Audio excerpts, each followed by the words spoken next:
May sukwento ko yung nangyari sa akin. Last year yata yan, last year. So, alam niyo yung yung parang bahay na building. Yun, hanggang third floor siya. So, nasa taas kami nun. Nakikibahay lang kami, guys. Tapos yung may-ari ng bahay, nasa ibang bahay.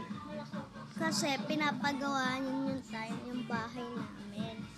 Tapos, habang natutulog ako, kunyari, nandito yung kama ko, yung sofa yata yun. Tapos, malapit ako sa bintana, may katabi akong bintana doon.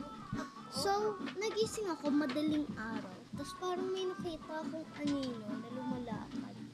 Tapos, nagtaklob na lang ako. Then, sakto, dumating yung tita ko kasi madaling araw na rin siya umuwi.